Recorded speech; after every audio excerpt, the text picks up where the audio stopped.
Guys, இன்றைக்கி June 12 தான். காலையில் கரெக்டாக ஒரு 9:30 மணி தான் ஆகுது. கத்தாரில் பாருங்கள், வெயில் தாக்கத்தினால இந்த செவத்துக்குள்ள இருக்கிற தரை, இது எல்லா இடமும் சூடாகி எப்படி ஆவி பறக்குது பாருங்கள். பார்க்குறதுக்கு பயங்கரமாக இருக்குது. எந்த அளவுக்கு வெயில் அடிச்சுதுன்னா 9:30 மணிக்கு காலையில் இந்த சூடு செவுறு இந்த தரையெல்லாம் சூடாகி இப்படி ஆவி பறக்கும் பாருங்க. மேலே ஒன்றும் கிடையாது, மேலே வானத்தில் ஒன்றும் கிடையாது, எந்த நிழலும் கிடையாது. சூரியன் கரெக்டாக அங்கே நோக்கி அடிக்குது. மண்டை காயுது எனக்கு. சொல்ல முடியாட்டு ரொம்பலாம் வெயிலுன்னு சொல்ல முடியாது.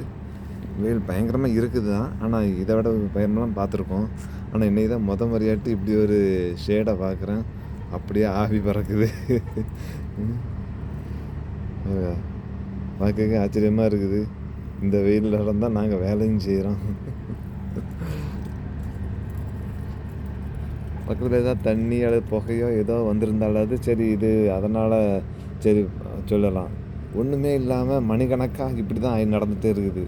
நானும் பார்த்துக்கிட்டே இருக்கிறேன். சரி, வீடியோ எடுத்து போடுவோம், நமக்கு தெரிஞ்ச செய்தியாக நம்ம காட்டுவோம்னு சொல்லிட்டு தான் இந்த இதை பதிவு பண்ணுறேன். என்ன நிலமையில என்ன சிட்டு உங்களுக்கு கிளியராக தெரியுதா? நான் ஜூம் பண்ணுறேன். ஜூமில் ஒரு அந்த ஒரு அலை மாதிரி தெரியுதுல்ல, அந்த அலை தான் அந்த நிழல். ஆவியாகிறது அப்படி நிழலாட்டுங்க தரையில் விழுறது. ஓகே கைஸ், பாய்.